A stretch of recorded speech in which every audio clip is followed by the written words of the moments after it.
Battle Through the Heavens. By Heavenly Silkworm Potato. Kabanata 866. Patayin. Ang tatlong titig mula sa grupo ni Fang Yan ay mapurol habang nakatingin sila sa kulay dugong apoy na nakulong sa loob ng malalim na berdeng fire barrier na iyon. Naninigas ang kanilang mga puso nang marinig nila ang mapanuksong mga salita ni Xiaoyan, at isang hindi pangkaraniwang maliwanag na pamumula ang bumungad sa kanilang mga mukha. Sa tunog ng grog, tatlong subo ng sariwang dugo ang marahas na iniluwan ng sabay-sabay. Ang Skyfire Phoenix na iyon ay pinagsama-sama mula sa karamihan ng Daochi na pag-aari ni Fang Yan at ng iba pang dalawang elder. Bukod dito, dahil sa taglay nito ang kanilang Essence Blood, silang tatlo ay may bahagyang koneksyon sa Fire Phoenix. Gayunpaman, sa sandaling nabuo ang malalim na berdeng flame barrier, nawala ang hibla ng koneksyon sa puso nilang tatlo. Siyempre, ang bagay na nawala kasama ng koneksyon na ito ay ang purong Daochi na pinagsanayan ni Fang Yan at ng dalawa pa sa loob ng napakaraming taon upang makuha. Ang pagkawala ng Daochi ay nangangahulugan na ang lakas ni Fang Yan at ng dalawa pang dalawa ay mahihinang bababa. Ang resulta nito, ang kanilang mga bibig ay humihingal habang ang ilang kaputian ay lumitaw sa pulang kulay na buhok ni Fang Yan sa sandaling ito. Ang kanyang orihinal na lumang mukha ay lumitaw kahit na mas matanda. Matapos panasan ang bakas ng dugo sa kanyang bibig sa nanginginig na paraan, ibinaling niya ang kanyang masamang tingin kay Xiaoyan, na nanatili sa hangin na may mga pakpak na pumapapak. Hindi siya sumuko. Sa halip ay pinili niyang magdikit ang kanyang mga ngipin at palitan ang kanyang selyo ng kamay. Gayunpaman, si Fang Yan ay naghahanap lamang ng karayom sa isang dayami kahit paano niya pinasigla ang koneksyon sa Fire Phoenix sa kanyang puso. Wala talagang tugon. Ang harang ng apoy na iyon na kasing laki ng palad ay parang isang hindi nababasag na hola na ganap na naghihiwalay sa kanyang koneksyon sa life-transforming flame. Bastos, bitawan ang life-transforming flame. Naramdaman ng isang elder mula sa Demon Flame Valley ang kanyang lalong pagod na panloob na katawan. Hindi niya napigil ang sumigaw kay Xiaoyan na may pulang dugo ang mga mata. Kalmado ang tingin ni Xiaoyan habang sinusulyapan niya ang lubhang nabawasang aura ng grupo ni Fang Yan. Ang kanyang titig ay para bang pinagmamasdan niya ang dalawang tulala. Akala ba nila naglalaro sila? Dahil nawala ang life-transforming flame, ang grupo ni Fang Yan ay hindi na isa na kailangan niyang katakutan. Ang kanilang nabawasang lakas ay nahirapang makipaglaban sa kanya. Kung tatalakayin ito, ang life-transforming flame na ito ay maaaring ituring na inihatid ni Fang Yan. Kung hindi sila nagkaroon ng kaguluhan at ginamit ang Daochi para maantala si Xiaoyan, ang huli ay mahihirapang talunin sila maliban sa gumamit ng ilang Dao techniques na makakaubos ng malaking halaga ng Daochi. Bukod dito, kahit na nagawa ni Xiaoyan na talunin silang tatlo, mauubos din ang kanyang katawan. Paano pa kaya siya nasa ganitong masayang kalagayan niya? Bukod dito, natrap din niya ang life-transforming flame ng tatlo pa nang walang anumang problema. Nakahinga si Fang Yan ng malalim na hangin. Ang kasamaan sa kanyang mga mata ay unti-unting nagtagpo habang itinaas niya ang kanyang ulo at tinatawanan si Xiaoyan. Hihihi. Ang Heavenly Flame ni Chief Xiao ay talagang maituturing na walang kapantay sa mundo. Mukhang kaming tatlong matatanda ay medyo mapangahas. Ang life-transforming flame na ito ay isang bagay na hindi nabubuo sa iyo kahit na gawin mo ang lahat ng ito para sa iyong Daochi. Maghiwa-hiwalay tayo ng mag-isa. Bakit hindi natin gawin ito? Sinulyapan ni Xiaoyan ang nakangiting matandang mukha ni Fang Yan at ngumisi. Dahan-dahan niyang ipinilig ang ulo. First Elder Fang Yan, lahat tayo ay mga taong malinaw na naiintindihan ang sitwasyong ito. Mangyaring huwag ipagpatuloy ang pagbigkas ng anumang mga salitang pambata. Hindi ako magtitiwala sa iyong pag-alis ng mag-isa pagkatapos kong ibalik sa iyo ang life transformation flame. At saka, kung tuwirang sasabihin ko, mahalaga pa ba ang iyong pag-alis sa kasalukuyang sitwasyong ito? Ang ngiti sa mukha ni Fang Yan ay unti-unting lumakas habang ang bawat salita mula kay Xiaoyan ay naililipat sa kanyang tainga. Isang ugat ang pumutok sa kanyang noo bago niya tuluyang hindi nakayanan ang inis at bangis sa loob ng kanyang puso. Galit na galit siyang umungal. Ano ang balak mong gawin? Maliban sa kunin ito at panoorin itong automatikong mawala, para saan pa ang life-transforming flame? Ano ang gusto mo? Sabihin mo lang ng malinaw ang iyong mga hinahangad. Hindi masisisi ng isa si Fang Yan sa pagiging ganito kabalisa at pagkawala ng sarili. Ito ay dahil malinaw na naiintindihan niya kung ano ang ibig sabihin ng pagkawala ng life transformation flame. Nangangahulugan ito na ang kanyang antas ng pagkakaroon ng isang paa sa klase ng Daozang ay bababa hanggang sa isa na lamang siyang ordinaryong Daohuang. Bukod dito, kasunod ng pagkawala ng kanyang asensyang dugo, ang pinsalang dinanas niya ay magiging walang hanggan. Maaaring tuluyan na siyang manatili sa klase ng Daohuang nang walang kaunting pag-unlad. Ang kapalarang ito ay walang alinlangan na isang kakilakilabot na pagpapahirap sa isang tulad niya na may lubos na ligaw na ambisyon. Maaaring nawalan ng gana si Fang Yan ngunit hindi mabait na tao si Xiao Yan. Bukod dito, alam din niya na ang pagiging maawain sa mga taong tulad nito ay pagiging malupit sa kanyang sarili. Ang puso ng karamihan sa mga tao sa loob ng Black Corner region ay nagtago ng isang kutsilyo, isang matalas na kutsilyo na maaaring makita ang sino man anumang oras. Bukod dito, si First Elder ay isa sa mga taong ito na nagtataglay ng mas matalas na kutsilyo. Kung muli niyang mahawakan ang life-transforming flame, tiyak na mabibigo siyang tuparin ang pangakong tatalikod at aalis. Sa halip, muli siyang makikipag-ugnayan sa dalawa pang elder para gumawa ng ligaw na pagtatangka na patayin si Xiao Yan. Bukod dito, dahil sa pagkatalo na naranasan nila noong nakaraang pagkakataon, hindi na nila gagamitin ang kanilang apoy para makipaglaban kay Xiao Yan sa susunod na pagkakataon. Nangangahulugan ito na magkakaroon ng labanan sa Daochi. Sa oras na iyon, kahit na muli silang talunin ni Xiao Yan, ang presyo na kailangan niyang bayaran ay tiyak na higit sa 10 beses sa ngayon. Dahil sa maraming taon ng karanasan na mayroon si Xiao Yan, paano naging posible na gumawa siya ng ganoong kalokohang gawa? Ikinalulungkot ko, talagang mayroon akong isang mahusay na gamit para sa life-transforming flame na ito. Kaya, tungkol sa bagay na ito, maaaring kalimutan ito ni First Elder. Dahan-daang inalag ni Xiao Yan ang flame barrier sa itaas ng kanyang kamay. Lumipat ang kanyang tingin kay Fang Yan habang umiiling at sumagot. Naging malungkot ang ekspresyon ni Fang Yan nang marinig niya ang mga salitang ito mula kay Xiao Yan. Ang kanyang titig ay may bisyo habang sinusulyapan si Xiao Yan. Nang hindi na nagsasalita ng anumang hindi kinakailangang mga salita, marahas niyang hinampas ng kamao ang kanyang dibdib. Isang subo ng sariwang dugo ang tumalsik bago ito tuluyang kumalat sa kanyang kamay. Kakaibang kinang ang bumungad sa kanyang namumutla na parang kuko na kamay na ngayon ay natatakpan ng sariwang dugo. Ikinumpas niya ang kanyang kamay at muli itong nakabuo ng kakaibang handsil. Bawiin. Biglang umiyak si Fang Yan habang tumahimik ang kanyang mga kamay. Kasunod ng kanyang pag-iyak, ang kumpol ng dahan-daang umaagos na apoy na kulay dugo ay tila biglang na-activate. Matindi itong nasusunog habang pilit na namimilipit, sinusubukang basagin ang hadlang ng apoy. Matigas ang ulo na tao. Isang lamig ang bumungad sa mga mata ni Xiao Yan nang maramdaman niya ang pagbabago sa loob ng flame barrier. Pinitik niya ang kanyang daliri at isang kumpol ng hindi nakikitang apoy ang lumabas. Sa wakas, tinakpan nito ang malalim na berdeng apoy at muling nabuo ang panlabas na patong ng apoy. Ang bahagyang koneksyon na naramdaman ni Fang Yan pagkatapos na gumawa ng ilang mga pinsala sa sarili ay agad na nawala kasunod ng paghugis ng panlabas na layer ng Fallen Heart Flame. Ang life-transforming flame na nasa loob ng flame barrier ay muling nanambalik ang katahimikan. Ang paulit-ulit na pagkawala ay naging sanhi ng pamumula ng mukha ni Fang Yan. Isang lamig ang bumalot sa kanyang katawan. Malamig na tumitig ang mga mata ni Xiao Yan kay Fang Yan. Ibinuka niya ang kanyang bibig at itinapon ang apoy sa kanyang bibig na para bang ito ay matamis. Gumalaw ang kanyang lalamunan, nilunok ang life-transforming flame sa kanyang katawan sa harap ng mga natulala na tingin ng grupo ni Fang Yan. Ikaw.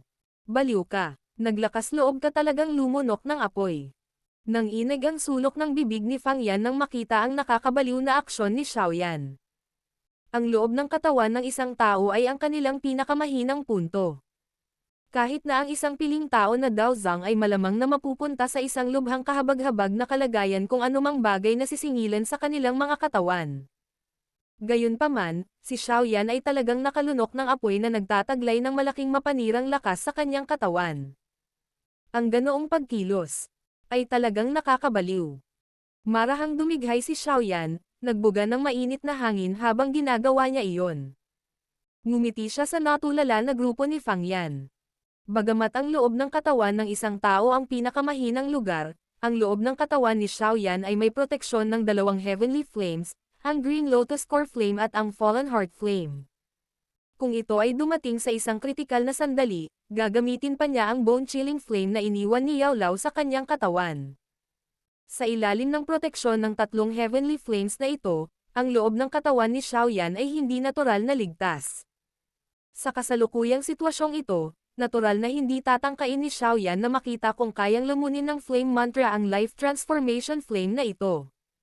Kaya naman, maiimbak lamang niya ito sa loob ng kanyang katawan upang maiwasan ang pagkalat ng apoy at mawala sa hangin. Muling bumaling ang mga mata ni Xiaoyan sa grupo ni Fang Yan matapos itago ang life transformation flame sa kanyang katawan. Isang malamig na kislap ang nagtago sa loob ng kanyang maitim na mga mata. Bagamat ang lakas ng tatlong taong ito ay lubhang humihina pagkatapos mawala ang life transformation flame, hindi ito sapat na dahilan para pabayaan sila ni Xiaoyan. Ang taong naniniwala sa ganap na pag-aalis ng lahat ay hindi mag-iiwan ng anumang problema para sa hinaharap. Ikalawang kapatid, pangatlong kapatid, patayin siya. Mahigpit na sumigaw si Fang Yan. Namula ang kanyang mukha matapos maramdaman ang malalamig na layuning pagpatay sa mga mata ni Xiaoyan. Ang mga mukha ng dalawang Demon Flame Valley Elders, na ang lakas ay bumaba na sa 2-star hanggang 3-star dalawang, ay bahagyang nagbago nang marinig ito. Mapapait na lang nila ang kanilang mga ngipin at mapagmanyobra ang maliit na natitirang Daochi sa kanilang mga katawan. Kinagat nila ang bala at inatake si Xiaoyan. Sa sandaling sumulong ang dalawang elder na ito, mabilis na umatras si Fang Yan. Ang titig na ibinigay niya kay Xiaoyan, habang siya ay umaatres, ay napakasama na naging dahilan upang makaramdam ng panginginig. Tahimik na pinanood ni Xiaoyan ang dalawang elder ng Demon Flame Valley na naghahabol. Sa isang iglap, isang malabolkan na jade green na haligi ng apoy ang biglang sumabog. Bang! Nanginginig ang puso ni Fang Yan nang maramdaman niya ang mainit na alon ng enerhiya na ipinadala. Gayunpaman, hindi niya ibinaling ang kanyang ulo. Ang mga pakpak ng Daochi sa kanyang likod ay marahas na ikinapak habang siya ay lumipad palabas ng kagubatan sa bundok. Ikalawang kapatid, pangatlong kapatid, ang matandang ito ay tutulong sa paghihiganti para sa inyong dalawa. Basta't babalik ako at alerto ang punong lambak, tiyak na babayaran niya ang bastos na ito ng dugo. At saka naroon ang Xiao Gate. Sa oras na iyon, tiyak na hindi na natin iiwan ang mga manok at aso na buhay. Tumakas si Fang Yan ng buong lakas. Habang ginagawa niya iyon, isang malupit na malambing na boses ang ipinadala rin ng mabangis na hangin. Shi. Kalalabas lang ng mga salita sa kanyang bibig nang biglang tumigas ang tumatakas na si Fang Yan. Isang matinding sakit na naililipat mula sa kanyang dibdib ang nagdulot sa kanya na para siyang nasusuka. Pilit niyang tiniis ang sakit na bumabaon sa kanyang puso habang hirap na ibinababa ang kanyang ulo. Kaagad, nakita niya ang isang kamay na natatakpan ng isang jade green na apoy na tumagos sa kanyang dibdib. Ang mainit na apoy ay ganap na pinasingaw ang dugo sa paligid ng kanyang sugat. Dahan-daang tumalikod ang ulo ni Fang Yan. Sa wakas, isang walang emosyong batang mukha ang nakuha ng kanyang mga mata. Ang kanyang mga mata ay nagsiwalat pa rin ng ilang talamak na kasamaan bago sila isara. Kung ikaw at ang iyong kasama ay nagsanib kamay, kahit ako ay hindi makayanan ang lahat ng hindi nauubos ang aking lakas. Sa kasamaang palad, isa kang hanggal na matandang. Isang mahinang boses ang marahang nalipat sa mga tainga ni Fang Yan mula sa kanyang likuran bago niya dahan-daang ipinikit ang kanyang mga mata. Battle Through the Heavens. Kabanata 867. Galit at hindi mapigil na Ziyan. Marahang napabuntong hininga si Xiaoyan habang malamig na sumulyap ang kanyang tingin kay Fang Yan na mabilis na nawawalan ng buhay. Sumenyas ang una gamit ang kanyang kamay at ang storage ring sa daliri ng huli ay tinanggal bago tuluyang napunta sa mga kamay ni Xiaoyan. Namatay na si Fang Yan. Kaya naman, ang espiritual na imprint na inilagay sa storage ring ay nawala kasama niya. Ang espiritual na lakas ni Xiaoyan ay walang harang sa pagpasok nito sa storage ring. Binaliktad niya iyon bago lumitaw ang parang apoy na scroll sa kanyang kamay. Sinulyapan niya ang scroll na may tatlong malalaking salita, Flame Creation Skill. Nakahinga lang ng maluwag si Xiaoyan matapos makita itong Flame Creation Skill na dumapo sa kanyang kamay. Random niyang inihagis ang lumalamig na bangkay ni Fang Yan sa lupa bago itago ang scroll sa kanyang storage ring. Pagkatapos ng naunang labanan, tumaas ang interes ni Xiaoyan sa tinatawag nitong Flame Creation Skill. Ang pangalan ng Dao Technique na ito ay walang espesyal. Sa katunayan, ito ay medyo masyadong mapurol at karaniwan. Si Xiaoyan ay nakakita ng ilang Dao Technique na may katulad na pangalan noong nakaraan. Gayunpaman, kung ikukumpara ng isa ang kanilang mga benepisyo, ang Flame Creation Skill na ito mula sa Demon Flame Valley ay malinaw na nakahihigit. Ang gawa ng tao na Heavenly Flame ay maaaring hindi maihahambing sa isang tunay na Heavenly Flame. Gayunpaman, ito ay mas malakas kaysa sa isang ordinaryong flame. Siyempre, ang bagay na pinagnanasaan ni Xiaoyan ay hindi itong gawang taong apoy. Sa halip, ang kontrol ng apoy na ibinigay ng Flame Creation Skill na ito. Pagkatapos ng malaking laban ng iyon sa grupo ni Fang Yan kanina, masasabi ni Xiaoyan na ang espiritual na lakas ng tatlong iyon ay hindi pa masyadong malakas. Gayunpaman, nagawa nilang kontrolin ang life-transforming flame hanggang sa ito ay pinagsama-sama at nabuo ang Starfire Phoenix. Ang antas ng kontrol na ito ay malinaw na isang benepisyo ng Flame Creation Skill.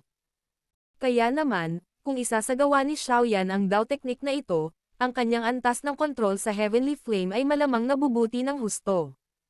Matapos tapusin ang tatlong grupo ng kalalakihan ni Fang Yan ng may pinakamabilis na bilis, ang tingin ni Xiaoyan ay lumingon sa iba pang larangan ng digmaan sa kalangitan.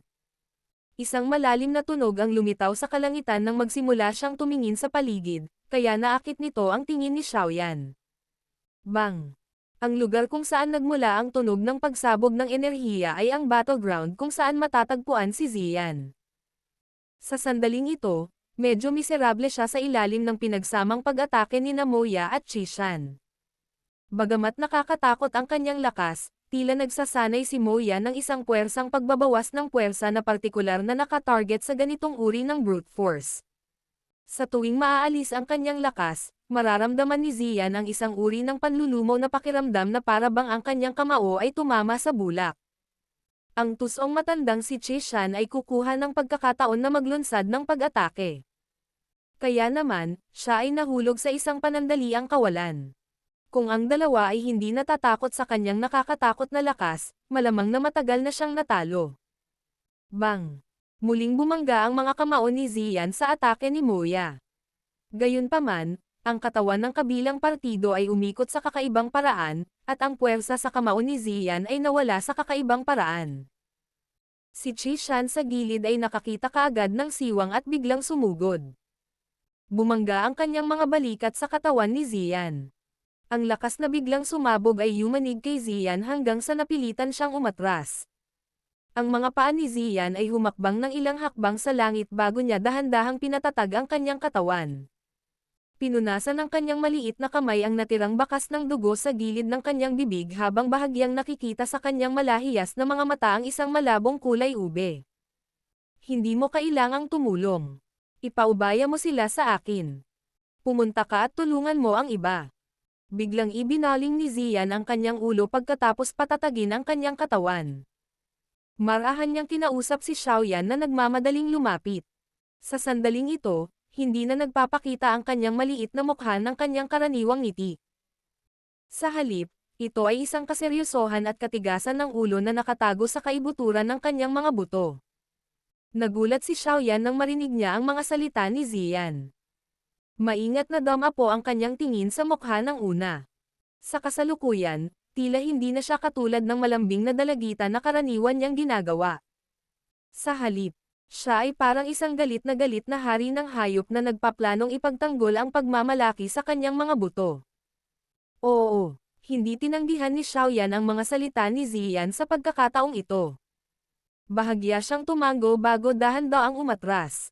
Malinaw niyang alam na may nakakatakot na enerhiya ang nakatago sa loob ng batang babaeng ito. Kung pumutok ang enerhiyang iyon, makakalaban pa ni Ziyan ang isang elite na Daozang. Matapos marinig ang mga salita ni Ziyan, sa wakas ay natuklasan ni Moya at Chishan na napatay na ni Xiaoyan ang tatlong elder mula sa Demon Flame Valley. Agad namang nagbago ang mga mukha nila. Ang isa sa mga taong iyon ay may kalahating paa sa klase ng Daozang at ang dalawa pa ay mga eksperto na malapit sa tuktok ng klase ng Daohuang. Paano naging posible para kay Xiaoyan na makamit ito sa kanyang lakas na tila sa isang 4-star Daohuang lang? Nagpalitan ng tingin sina Moya at Chishan sa kanilang pagkagulat. May namumuong takot sa loob nila. Mabuti na lang at hindi muna sila nakaharap ng ganitong nakakatakot na kapwa. Mabilis nating hulihin ang maliit na batang babae na ito at gamitin siya bilang bihag para pilitin si Xiaoyan na ibigay ang Bodhisattva Body Transformation Saliva at ang Zang Breaking Pill. Nagbago ang mga mata ni Moya nang lumitaw sa kanila ang isang madilim na lamig. Sa wakas, lumingon siya kay Chishan at mamulong. Nagulat si Chishan nang marinig niya ito. Agad naman siyang tumango. Ang pagkilos na ito ay maaaring medyo kasuklam-suklam, ngunit hindi sila maabala sa mga bagay na ito sa sandaling ito. Bukod dito, ang batang babaeng ito na may purple-haired at maliit na nasa harap nila ay hindi kasing daling pakitunguhan gaya ng kanilang inaakala. Ang nakakatakot na lakas na iyon ay halos pumatay sa kanila ng ilang beses. Habang ang masamang pag-iisip na ito ay nananatili sa puso ni Moya at Chishan, si Ziyan, na nasa isang maikling distansya sa harap nila, ay nagsimulang unti-unting naglalabas ng kakaibang lilang liwanag mula sa ibabaw ng kanyang katawan. Sa ilalim ng impluwensya ng kulay lila na liwanag na ito, ang kanyang malalaking mata na puno ng tubig ay parang mga sepiro, lumilitaw na maliwanag at kaakit-akit. Biglang nabuo ang mga basag na linya sa mga damit sa maliit na katawan ni Ziyan nang kumalat ang lilang liwanag. Kaagad, ang kanyang katawan ay mabilis na tumangkad sa harap ng natulala na mga mata ni Xiaoyan. Nagsimula ng humaba ang kulay ube niyang buhok. Sa huli, umabot ito sa nakausli niyang puwitan bago tuluyang huminto. Ang taong kasalukuyang lumitaw sa harap ni Xiaoyan ay hindi na humarap sa maliit na batang babae mula kanina. Isang matangkad na figure, isang macelan na baywang, buong dibdib, at mahabang kulay lila na buhok na umaabot sa kanyang puwitan. Ang kasalukuyang Ziyan ay nag-evolve mula sa isang maliit na babae tungo sa isang maganda at magiting na matured na kagandahan, na puno ng kakaibang pang-akit. Siyempre, hindi ito ang unang pagkakataon na nakita ni Xiaoyan ang hitsurang ito. Noong nag-evolve si Ziyan sa maliit na lambak noon, minsan ding lumitaw ang anyo na ito. Sa oras na iyon, siya ay ganap na hiyubot-hubad. Siyempre, dapat aminin ni Xiaoyan na sa sandaling ito, si Ziyan, na nagbubunyag ng bahagyang kahuberan sa pamamagitan ng kanyang punit-punit na damit, ay nagdulot sa kanya ng higit na pagkamangha. Matapos makumplito ng kanyang katawan ang pagbabagong ito, ang mga mata ni Ziyan ay napuno ng lilang kinang. Dahan-dahan silang nagwalas patungo sa natulala na sina Moya at Chisha. Bahagyang gumalaw ang makinis niyang maliit na pulang bibig. Ito ay itinaas sa isang maliit na arko na puno ng isang nakamamanghang pang-akit.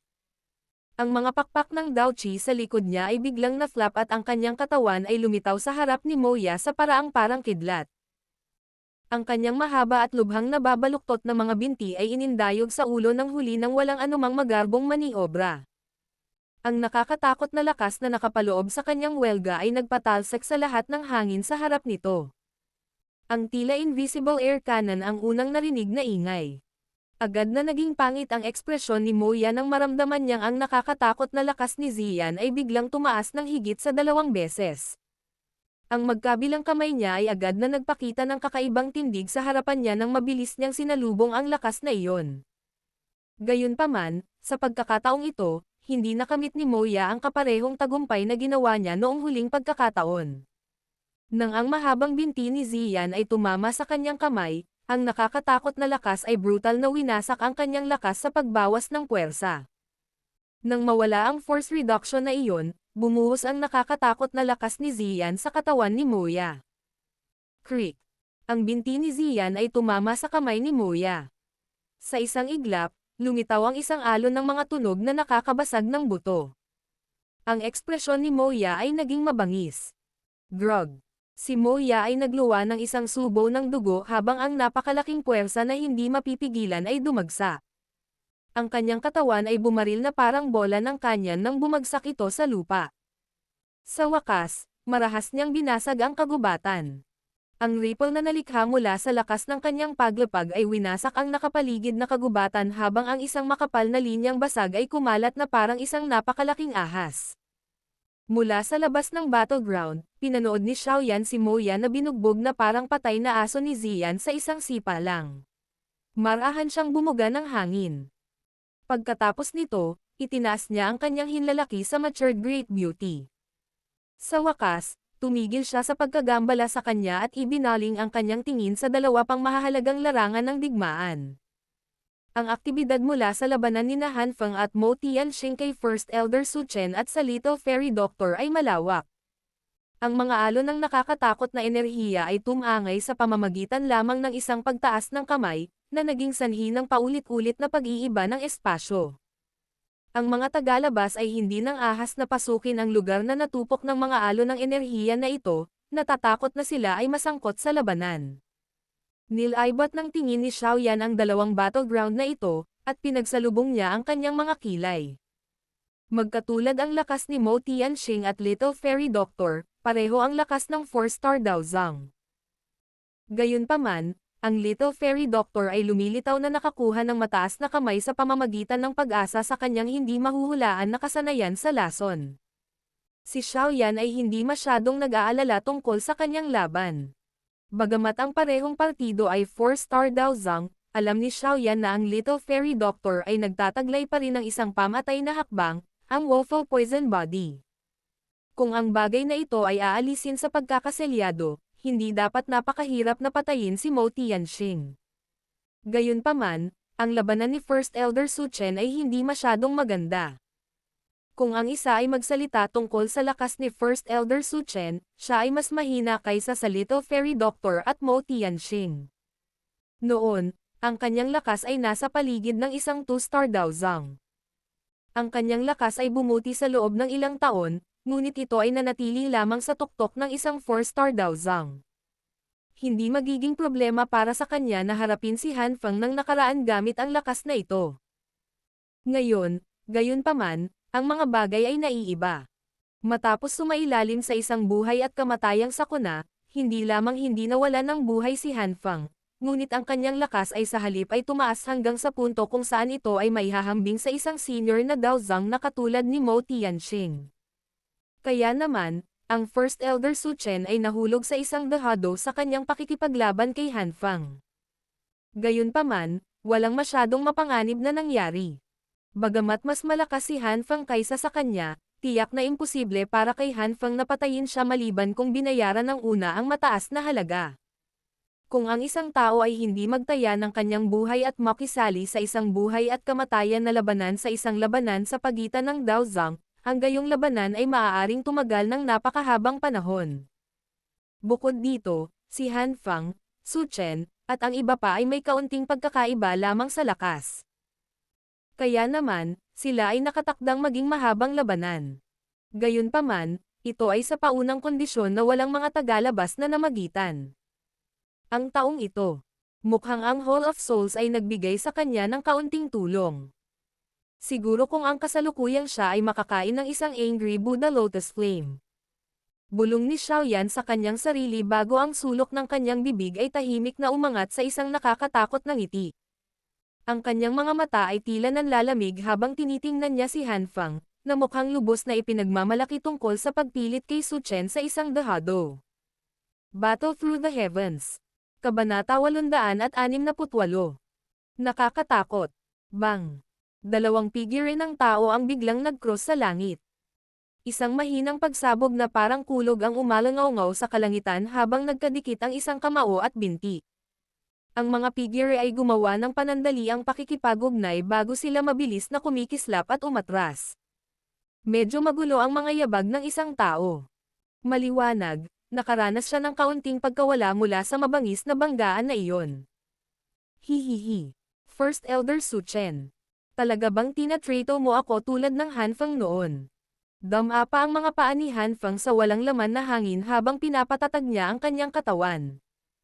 Malamig niyang tinawanan si Su Chen, na pasuray-suray sa hindi kalayuan.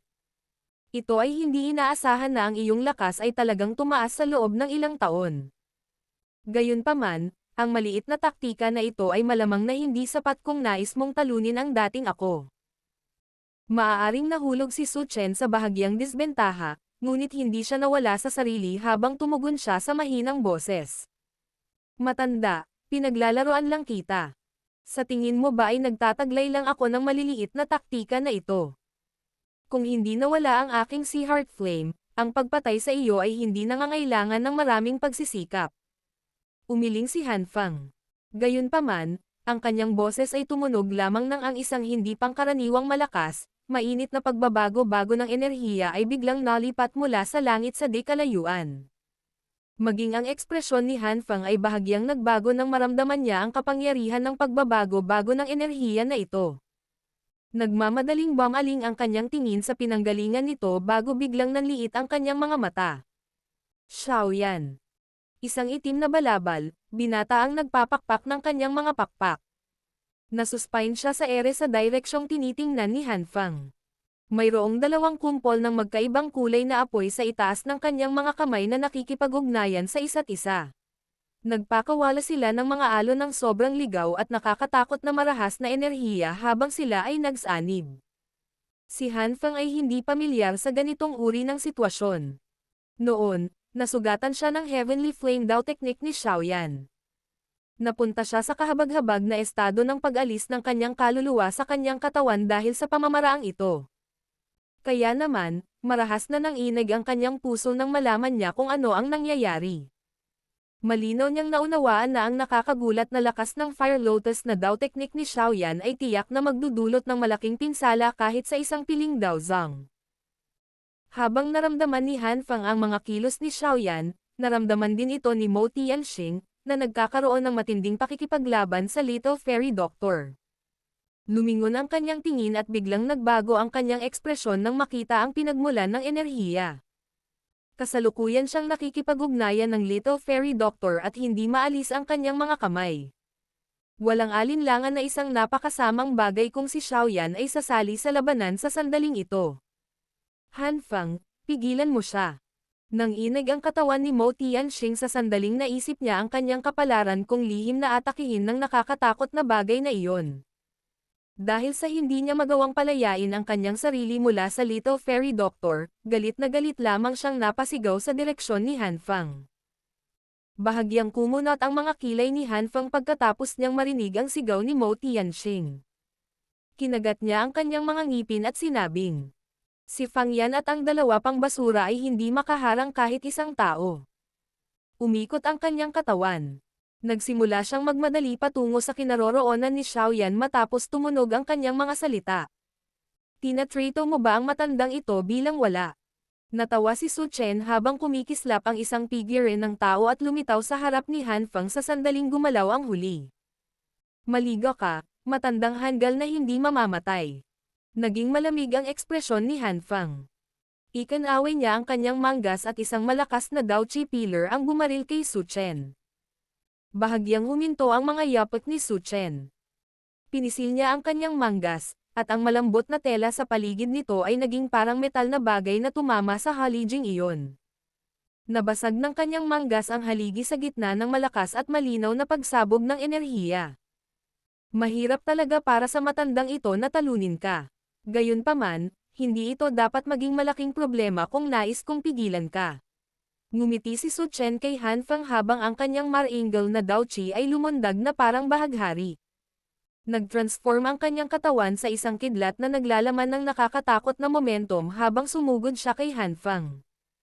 Muli siyang damaykit ng mahigpit sa kanya. Isang galit na dagandong lamang ang nailabas ni Hanfang sa harap ng katigasan ni Su Chen. Ang makapangyarihang Dao Chi sa kanyang katawan ay ganap na sumabog. Isang Dao Chi pillar na 200 talampakan ang laki ang tumawid sa kalangitan na parang isang napakalaking espada. Ang nakapaligid na mga taluktok ng bundok ay naghiwa-hiwalay ng may kalakasan kasunod ng pagwawalis nitong Daochi Pillar. Habang si Xiaoyan at ang iba pa ay nakikibahagi sa isang malaking labanan, ang nakakapukaw ng kaluluwang aura ay naramdaman ng napakaraming tao. Hindi nagtagal, nagmadaling pumunta ang ilang eksperto mula sa Black Corner region. Nagmamadali silang umatras ng ilang distansya na may takot na mga puso nang makita nila ang malaking labanan sa langit na nakakapukaw ng kaluluwa. Kung madala sila sa isang labanan sa ganitong antas, magdurusa sila kahit na hindi sila mamatay. Kasunod ng pagtaas ng tindi ng malalaking labanan sa lugar na ito, mas maraming tao ang naakit. Sa sandaling ito, ang ilang mga tao ay maaaring maunawaan ang isang bagay mula dito. Anong bagay maliban sa pang-akit ng Bodhisattva body transformation saliva ang maaaring maging sanhi ng napakaraming elite na Daozang na lumaban? Bagamat medyo maraming tao ang nahulaan ang dahilan ng malaking labanan, ang mga alon ng nakakatakot na Daochi na paulit-ulit na ipinadala mula sa langit ay naging dahilan upang tahimik na magpigil ng ilan sa mga taong may sakam na puso. Wala silang kwalipikasyon para lumahok sa naturang pakikibaka. Kaya naman, ang mga taong ito na nagnanais ng Bodhisattva body transformation saliva ay maaari lamang manatiling tagamasid, nanunood ng isang bihirang makitang mahusay na labanan sa kalangitan ng librera. Sa kalangitan, ang buong atensyon ni Xiaoyan ay itinoon sa pagkontrol sa pagsasanib ng dalawang uri ng heavenly flames sa kalangitan.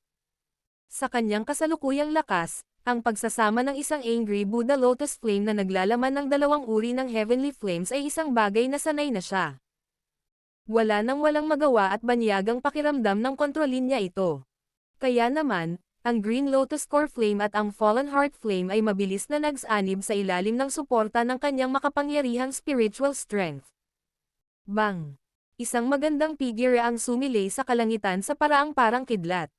Ang nakakatakot na lakas sa kanyang kamay ay tila tumagos sa hadlang ng kalangitan. Bago dumating ang kanyang palad, ang nakakatakot na lakas na taglay nito ay damapo na sa maputlang mukha na si Chishan. Grog. Ang nakakatakot na lakas ay ipinadala mula sa kanyang kamay. Ang isang kulay ng dugo ay agad na umakyat sa mukha ni Chishan habang ang isang subo ng sariwang dugo ay hindi sinasadyang dumura. Maging ang kanyang dibdib ay lumubog sa sobrang lakas na iyon. Si Chishan ay pumasok sa isang malubhang na sugatan na kondisyon matapos makatanggap ng napakabigat na suntok. Ang kanyang katawan ay parang isang meteorite habang ito ay bumagsak sa malawak na kagubatan sa ibaba sa harap ng hindi mabilang na bilang ng mga nakakagulat na tingin sa paligid ng bulubundukin. Magiliw na bamantong hininga si Ziyan nang talunin niya si Chishan gamit ang isang palad. Nagsimulang tumaas-baba ang buong dibdib niya kasabay ng kanyang paglanghap at pagbuga.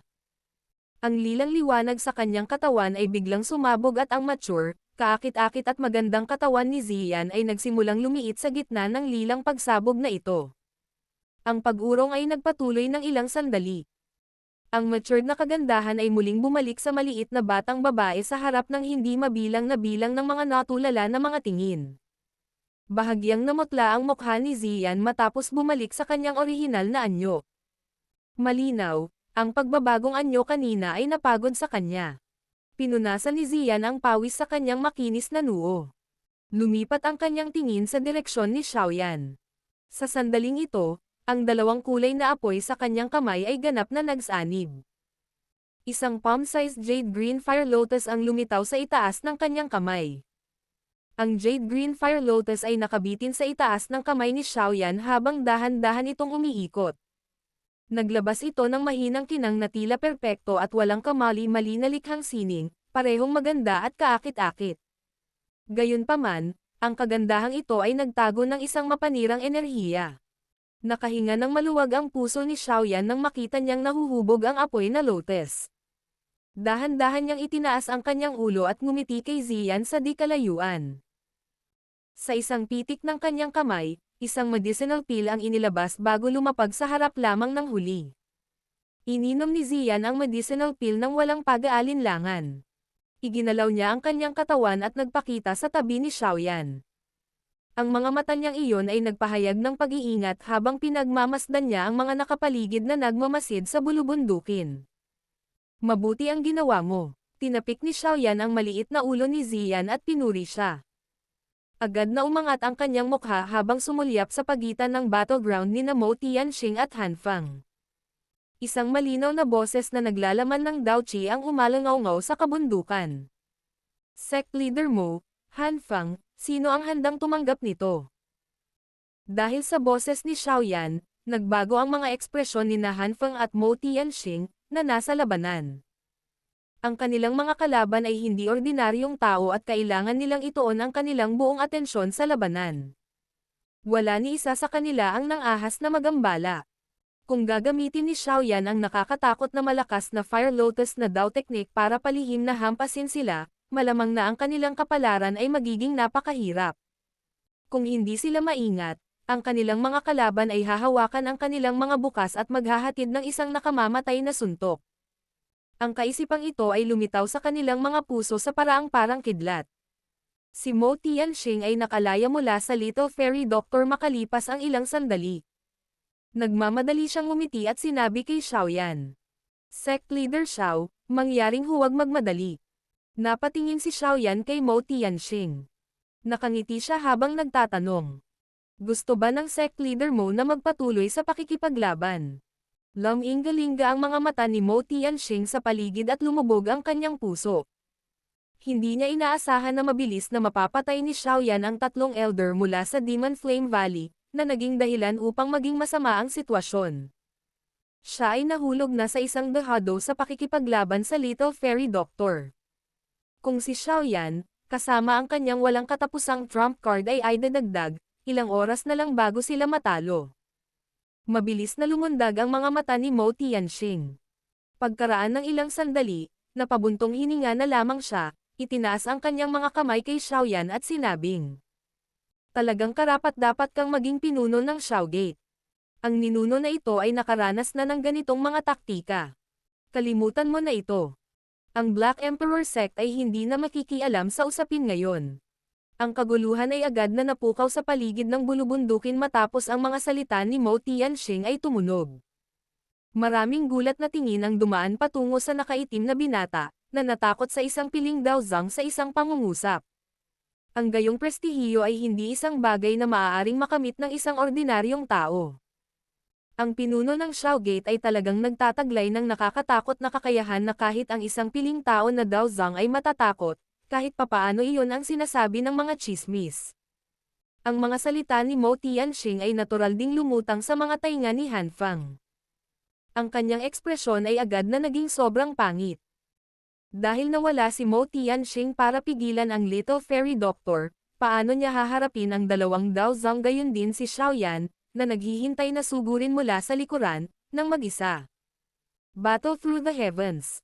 Kabanata 869. Umalis.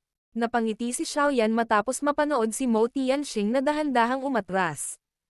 Gayunpaman, ang Angry Buddha Lotus Flame sa kanyang kamay ay hindi nagpakita ng kahit kay-titing na senyales ng pagkalat.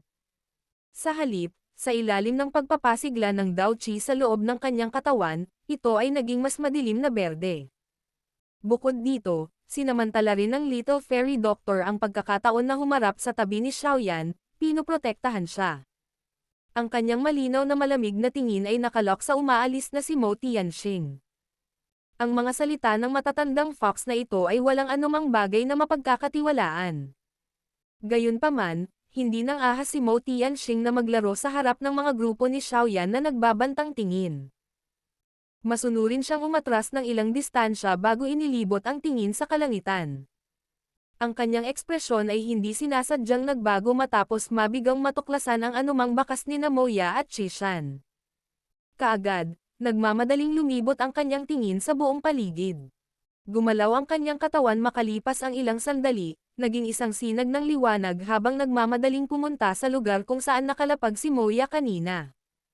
Makalipas ang halos 2 minuto, hinawakan ni Mo Tianxing ang isang kahabag-habag na figure ng tao na may pagod na hininga. Dahan-dahan siyang umakyat sa hangin. Hihihi. Hindi talaga marunong magpigil ang batang ito. Gayunpaman, napag-isipan ko ng turuan ang taong ito ng leksyon. Ngayon, ituturing ko itong maagang aralin. Hinawakan ni Mo Tianxing si Moya at pinakawalan lamang ang malaking bato sa kanyang puso nang malaman niyang buhay pa ang huli. Natawa siya kay Zian. Gayunpaman, sa kabila ng ngiti sa kanyang mukha, isang galit at nakakatakot na ekspresyon ang nakatago sa kaibuturan ng kanyang mga mata. Sa hitsura nito, susugurin at papatayin sana niya si Zian kung hindi lang siya natakot sa Little Fairy Doctor at sa Angry Lotus Buddha Flame sa kamay ni Xiaoyan. Ngumiti si Xiaoyan, tila hindi naramdaman ang nakatagong awayan sa mga mata ni Mo Tianxing. Sumipol ang kanyang bibig at ang mga eksperto mula sa Xiaogate at sa Jianan Academy ay mabilis na nakatakas mula sa kanilang pagkakasalubong, at mabilis na sumugod sa kinaroroonan ng una. Ayos ka lang ba? Nagmamadaling tanong ni Xiaoli nang humarap siya kay Xiaoyan. Ang pagkabalisa niyang paraan ay tila natatakot na si Xiaoyan ay nagdusa ng ilang mga pinsala. Ngumiti si Xiaoyan at umiling. Matapos makita na ang aura ng lahat ay naging medyo hindi matatag dahil sa nakakaranas sila ng malaking labanan, ikinaway niya ang kanyang kamay at sinabing, hindi na makikialam ang Black Emperor Sect. Si Hanfeng at ang mga eksperto mula sa Demon Flame Valley na naruroon ay walang dapat ikatakot.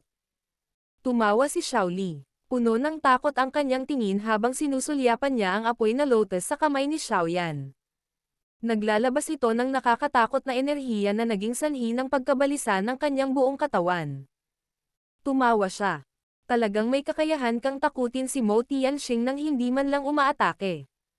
Ngumiti si Xiaoyan at sinabing, natatakot ang matandang iyon na gagamitin ko ang Angry Buddha Lotus Flame para abalahin siya at payagan ang Little Fairy Doctor na gamitin ang pagkakataong umatake. Kung hindi sapat ang Angry Buddha Lotus Flame na ito para takutin ang matandang fox na ito. Nakuha mo na ba ang bagay?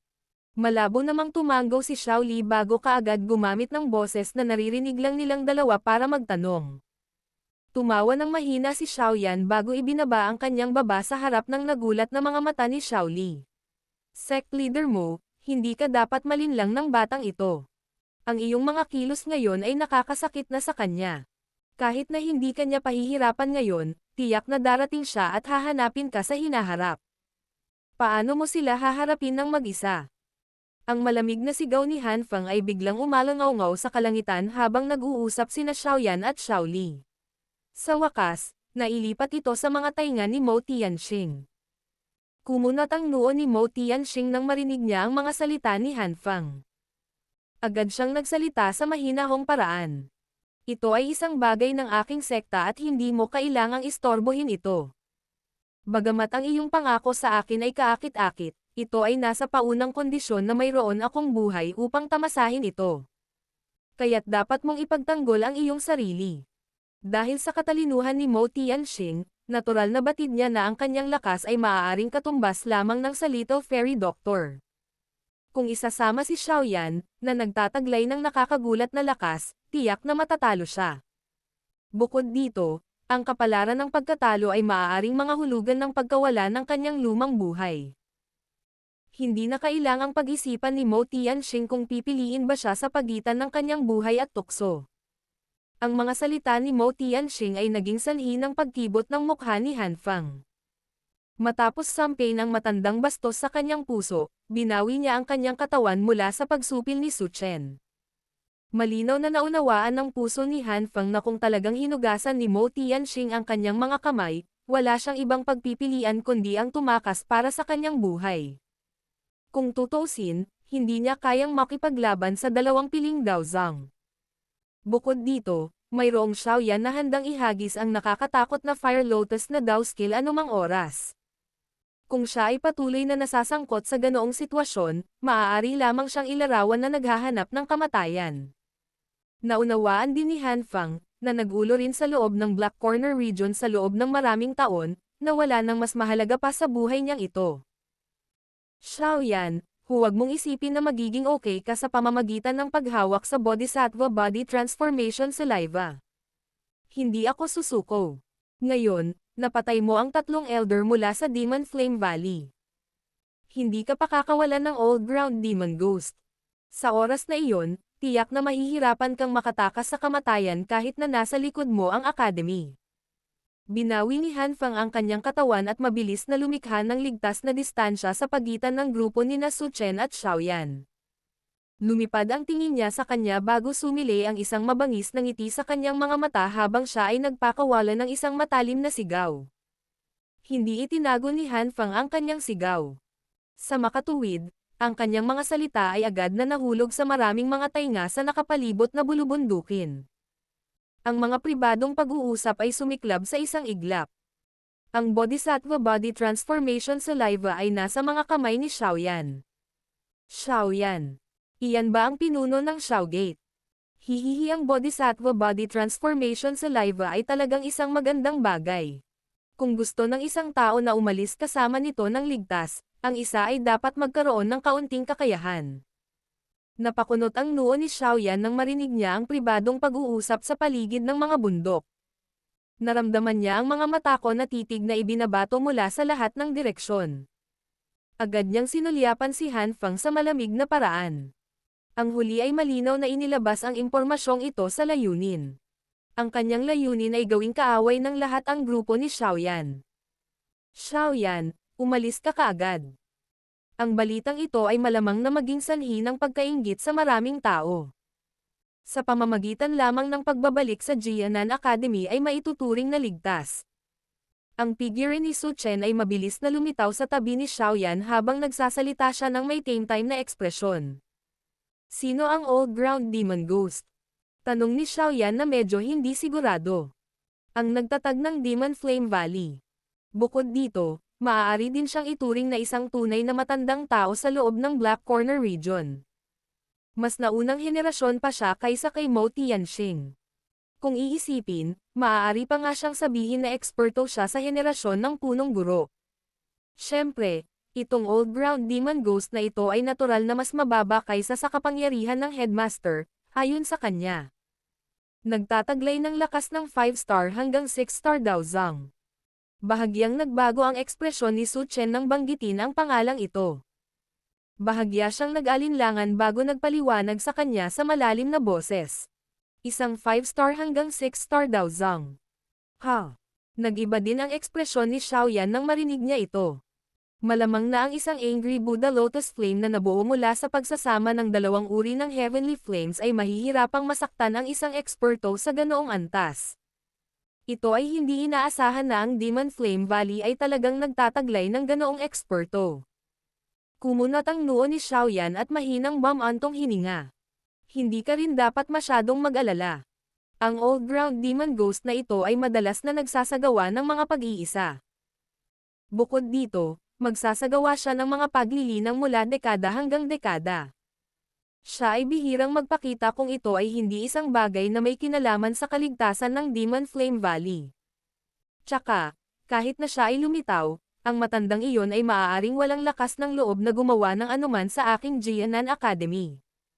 Labis na takot ang matandang maltong iyon sa punong guro. Ngumiti at umalma si Su Chen nang makita niya ang pag-aalala ni Xiaoyan. Ang headmaster na iyon na hindi pa nakikita ay hindi gaanong maaasahan kaysa sa Old Ground Demon Ghost na iyon.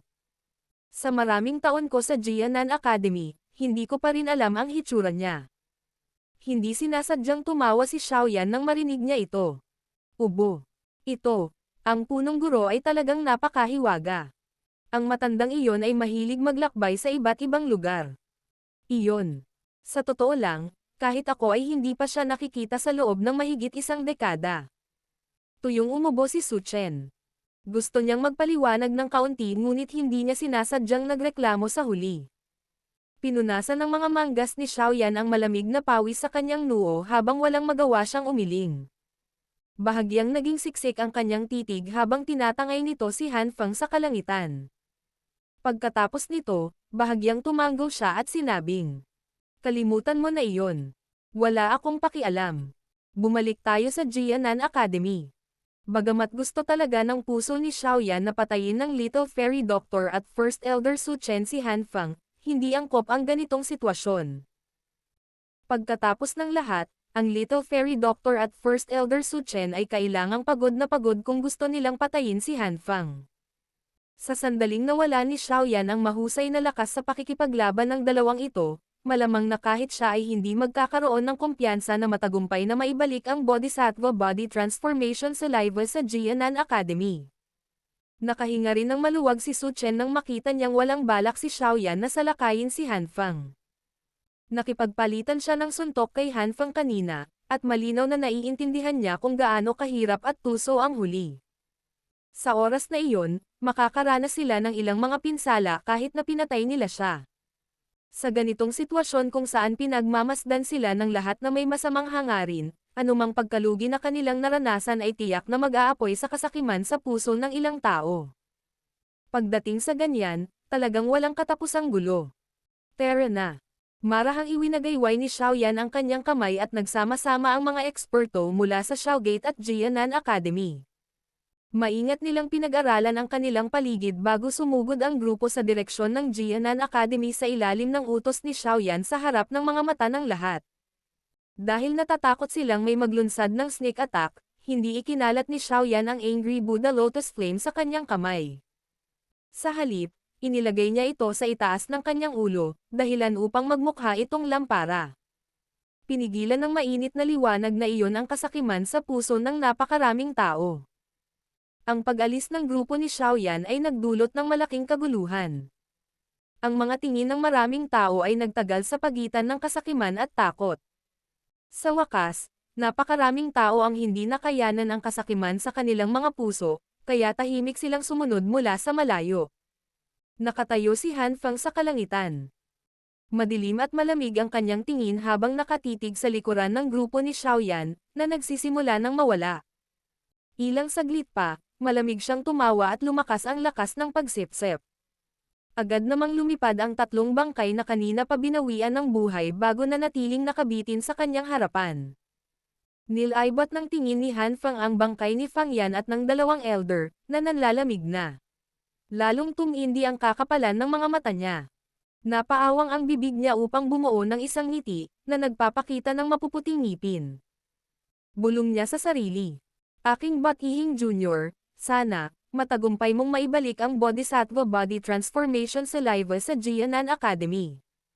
Sa oras na iyon, magkakaroon ako ng paraan para anyayahan ang Old Ground Demon Ghost na lumabas. Pagkatapos nito, oras na para masira ang iyong Xiaogate. Sa makatuwid, huwag bigon ang senior na ito. Isang bangis na nagpalamig sa puso ng isang tao ang biglang bumalot sa mukha ni Han Feng nang matapos niyang sabihin ang kanyang mga salita. Battle Through the Heavens. Kabanata 870. Pagliko ng mga kaganapan. Ang mga sanga ng luntiang puno ay nagsalubong sa itaas, na umuusbong mula sa matataas na puno na naninirahan sa kagubatan. Nagmistulang isang napakalaking sapot ng gagamba na tumatakip sa kalangitan. Sa ilalim ng takip ng malalaking punong ito, kahit ang sikat ng araw ay nahihirapang makapasok. Isang liwanag na sinag ang dumaan sa mga puwang sa pagitan ng mga makakapal na puno. Nag-transform ito sa kalahating talampakang lapad na liwanag na haligi habang ito ay bumaril. Nagningning ito sa isang malaking grupo ng mga figure ng tao na nagpapahinga habang nakakross ang mga paa. Mayroong humigit kumulang 15 hanggang 16 na tao sa pangkat na ito. Lahat sila ay may mayaman, makapangyarihang aura, at malinaw na hindi mahina. Ang isang pares ng mga tao sa kanila ay may mga hindi kilalang aura, na nagpapahirap sa pagtukoy ng kanilang aktwal na lakas.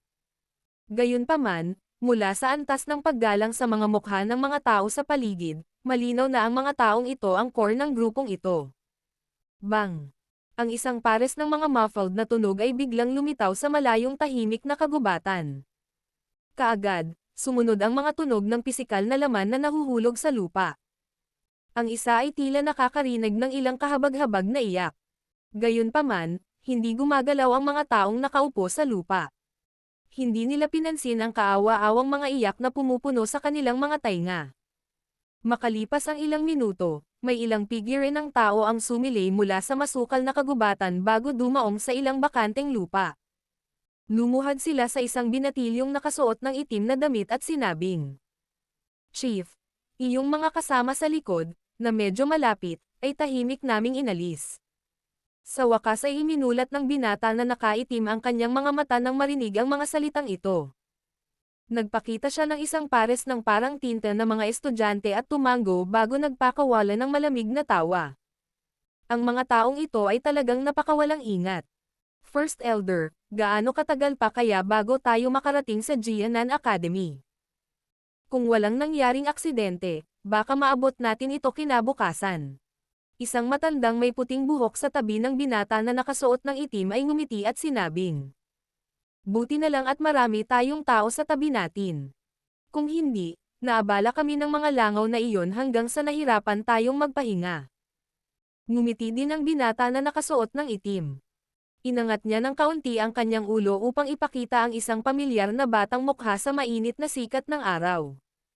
Ang taong ito ay si Xiaoyan at ang mga taong nakapaligid sa kanya ay natural na mula sa Xiaogate at sa Jianan Academy na umalis sa Black Emperor City. 2 araw na ang lumipas mula noong malaking labanang iyon. Sa 2 araw na ito, ang grupo ni Xiaoyan ay nadagdagan ang kanilang bilis habang sila ay sumugod sa Jianan Academy. Gayunpaman, mayroon pa ring walang tigil na bilang ng mga gaaman na sumusunod sa kanila sa kabila ng kanilang bilis sa paglalakbay. Para silang mga gutom na lobo na nananatili sa malayo, ngunit handa pa rin kumilos anumang oras kung udyukan ng kaunting pagkakataon. Bagamat marami sa kanila ang naalis ng masasamang taktika ng Xiaogate at ng Jianan Academy, ang ilan sa kanila ay patuloy na sumugod, kumikilos tulad ng mga paniki ng vampira na nakasinghot ng amoy ng sariwang dugo. Higit pa rito, anuman ang mga pagbabago sa rutang tinahak ng grupo ni Xiaoyan, ang mga taong ito ay nakasunod pa rin ng tumpak. Pagkatapos na magpatuloy ang sitwasyong ito, masasabi ng grupo ni Xiaoyan na tiyak na may tao sa likod na nag-uudyok sa kanila. Bukod dito, kakaunti lamang ang mga taong nagtataglay ng gayong kakayahan. Gayunpaman, sa kabila ng tinitigan ng maraming pares ng mga mata, maswerte na karamihan sa mga eksperto mula sa Xiaogate at sa Jianan Academy ay dumating sa pagkakataong ito. Kaya naman, may mga bagay na hindi kailangang problemayan si Xiaoyan para personal na makitungo. Kung hindi, tiyak na mapapagod siya dahil sa hindi mabilang na mga kasama nito at malamang na hindi niya maiiwasan ang anumang pagkalugi. Bagaman ang mga taong humahabol sa atin ay hindi nagkukulang sa mga bihasang individual, ang isang dalubhasa sa isang katulad na antas ng Hanfeng ay hindi lumitaw. Sa makatuwid, kaya pa rin nating pamahalaan sa kabila ng medyo nakakainis. Ang Little Fairy Doctor sa kanyang tabi ay mahinang nagsalita. Ang matandang iyon ay hindi madaling sumuko. Talagang gusto niya ang Bodhisattva Body Transformation Saliva. Sa makatuwid, umiling si Xiaoyan habang marahang hinihimas ng daliri ang kanyang storage ring. Isang kakaibang ekspresyon ang bumungad sa kanyang mga mata. Agad itong nawala habang ang tingin ni Xiaoyan ay nakatutok sa malaking lalaki na maingat na nagmamasid sa aktibidad sa labas ng kagubatan. Sinabi niya sa malalim na boses, "Sige, ipagpatuloy natin ang ating paglalakbay. Big Yao, dapat mong pangunahan ang 2 eksperto mula sa Xiaogate upang bantayan ang ating likuran. Kung may lalapit, atakihin mo lang sila, ngunit umatras kung makatagpo ka ng anumang mga kaaway na hindi mo kayang talunin." "Oo, pinuno." Tumanggaw si Big Yao nang marinig niya ang mga salita ni Xiaoyan. Nagpalitan ng tingin si Xiaoyan kay Su Chen at sa iba pa pagkatapos magbigay ng mga tagubilin. Mabilis silang bumangon at nagwagayway ng kanilang mga kamay. Maraming mga tao ang nagsimulang pumailang-lang habang sila ay tumatawid sa kagubatan na parang mabangis na mga leopardo. Pagkatapos nito, mabilis silang tumakbo palabas ng kagubatan. Sa likod nila, pinangunahan ni Big Yao ang ilang eksperto mula sa Xiaogate at dahan-dahang sumunod. Maingat niyang pinagmasdan ang paligid. Ang paglalakbay ay mabilis na naging mas maikli sa gitna ng paulit-ulit na paghabol. Gayunpaman, ang mga dalubhasa mula sa Black Corner Region, na humahabol sa grupo ni Xiaoyan, ay tila batid na sila ay papalapit sa Jianan Academy. Kaagad, ang kanilang mga puso ay nagsimulang makaramdam ng hindi mapakali at hindi komportable. Kung papayagang pumasok ang grupo ni Xiaoyan sa Jianan Academy, mawawalan sila ng pagkakataong agawin ang item.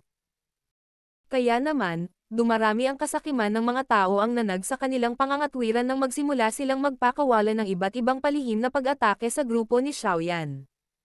Gayunpaman, lahat sila ay nauwi sa isang miserableng kamatayan. Sa panahon ng isa sa mga palihim na pag-atake, mayroon pang ang 3 ekspertong si Dao Huang na nagsanib kamay para lamang mag-iwan ng isang bangkay. Ang dalawa pa ay tumakas ng malungkot matapos masugatan ng husto. Hindi isang madaling gawain na agawin ang isang bagay mula sa mga kamay ng dalawang piling Daozang. Matapos ang tatlong elite na Daowang ay dumanas ng matinding pagkatalo at umatras, medyo maraming sakam na tao ang tahimik na nagising ng kaunti. Ngayon, sa wakas ay naunawaan na nila na may dalawang tunay na Daozang sa grupo na kanilang sinusundan. Pagkatapos na isipin kung gaano kalakas at nakakatakot ang isang piling Daozang, unti-unting namuo ang lamig sa puso ng napakaraming tao. Sa makatuwid, nagsimula silang tahimik na umatras. Tinakpan ng madilim na itim na gabi ang malawak at walang katapusang hanay ng bundok. Isang mahina at malalim na dagandong ng hayop ang umalangaw-ngaw sa mahabang panahon. Ang mahinang liwanag ng buwan ay nakakalat, ngunit nahirapang paalisan ang kadilimang bumabalot sa kagubatan. Napakaraming apoy ang lumitaw sa kagubatan habang ang isang grupo ng mga figure ng tao, na may medyo gutay-gutay na mga damit, ay nagsimulang umupo ng sunod-sunod ang kanilang mga paa. Maliwanag, nakaranas sila ng matinding labanan sa daan. Bagamat medyo miserable ang kanilang mga ekspresyon, medyo marami pa rin ang nagpakita ng ningning. Kapag napagtiisan na nila ang gabi, makakarating na sila sa Jianan Academy kinabukasan. Sa oras na iyon, maaari silang maging kalmado. Nilaibat ng tingin ni Xiaoyan ang medyo pagod na mga tao habang nakaupo siya sa tabi ng apoy. Bahagya siyang ngumiti at hinampas ang kamay. Mahigit 10 bilog na medicinal pill ang lumipad at huminto sa harap ng mga nakatulala na tingin ng lahat. Naging mahirap sa lahat nitong mga nakaraang araw. Uminom ng gamot na ito. Makikinabang sa inyong lahat. Tumawa si Xiaoyan. Agad na sumikat ang saya sa mga mata ng lahat nang marinig nila ito. Dali-dali nilang kinuha ang medicinal pill at yumoko kay Xiaoyan. Alam nilang lahat ang katayuan ni Xiaoyan bilang isang alchemist, at natural na nauunawaan na ang bagay na nasa kanilang mga kamay ay tiyak na hindi karaniwan. Napangiti si Xiaoyan. Nakipagpalitan siya ng tingin kay Su Chen at sa Little Fairy Doctor pagkatapos panoorin ang lahat na kumakain ng mga gamot na table task. Mabilis na tumawid ang kanilang mga paa, at nagsasanay. Babalik tayo sa Jianan Academy bukas. Marahang hinawakan ng daliri ni Xiaoyan ang kanyang storage ring habang siya ay mahinang bumubulong. Ang mga ilang araw na ito ay talagang nagpahirap sa mga tao. Kahit na itong mga matandang buto ko ay medyo hindi makatiis. Inunat ni Su Chen ang kanyang tamad na baywang at tumawa. Pinaproblema namin si First Elder nitong ilang araw. Itinaas ni Xiaoyan ang kanyang mga kamay kay Su Chen, ngunit ang huli ay iwinagayway lamang ang kanyang manggas. Naningkit ang kanyang mga mata at parang pumasok sa isang peking sleep state. Dapat mo silang bantayan. Hahanap ako ng tahimik na lugar para pag-aralan ang ruler technique na Dao skill na nakuha ko kamakailan. Naghintay ng ilang sandali si Xiaoyan bago biglang ibinaling ang kanyang ulo sa Little Fairy Doctor para bigyan siya ng ilang mga tagubilin. Agad siyang bumangon at naglakad papunta sa kagubatan. Naglakad si Xiaoyan sa madilim na kagubatan ng ilang sandali bago lumitaw ang isang maliit na malinaw na batis sa kanyang harapan. Gumalaw ang kanyang katawan at lumitaw siya sa isang malaking bato sa tabi ng maliit na batis. Matapos walisin ang kanyang tingin sa paligid, sa wakas ay naupo siya ng naka-cross-legged. Iniwas niya ang kanyang kamay at lumabas sa kanyang kamay ang 6-joint flowing ruler technique na scroll, na nakuha niya mula sa auction. Dahan-daang nakalanghap si Xiaoyan ng malamig na hangin habang dahan-dahan niyang itinulak ang scroll. Unti-unting natuon ang kanyang atensyon. Maliban sa tunog ng pumapatak na tubig, ito ay ganap na tahimik sa tabi ng maliit na batis. Ang malamig na liwanag ng buwan ay nakakalat mula sa itaas, na tumakip sa binata na nakasuot ng itim na damit sa isang malaking bato. Habang ang atensyon ni Xiaoyan ay ganap na nabaon sa scroll, ang aktibidad ng labas ng mundo ay automatikong ibinukod ni Xiaoyan. Unti-unting lumipas ang oras sa madilim na gabi, napanatili ni Xiaoyan ang posture na ito ng halos 1 oras. Pagkatapos lamang noon ay biglang kumislap ang kakaibang glow sa storage ring sa kanyang daliri. Kaagad, isang jade box ang bumaril ng walang anumang babala. Isang layer ng medyo ilusyon na enerhiya ang nakapalibot sa jade box na tumakas mula sa storage ring. Bahagyang gumalaw ang ilusyon na enerhiya. Sa loob ng isang hininga, Nag-transform ito sa isang lumang figure. Hihihi. Chief Xiao, salamat sa pag-escort sa akin hanggang saan. Ang matandang ito ay aalis na. Ang medyo matandang ilusyonaryong figure ay kalalabas lamang nang tumawa ito kay Xiaoyan sa napakalaking bato sa kakaibang paraan. Hindi huminto ang katawan nito kahit isang saglit. Sa isang iglap, hinawakan nito ang jade box at binaril patungo sa madilim na kagubatan. Ang bilis ng lumang figure ay napakabilis. Sa loob ng ilang iglap, ang matulin at mobile figure ay malapit na sa madilim na kagubatan. Gayunpaman, isang mahinang tawa ang kakaibang narinig sa likuran niya nang siya ay papasok na sa kagubatan. Old Yingshan, talagang nabigo kang magtiis. Biglang nanigas ang matandang figure nang marinig ang boses na ito.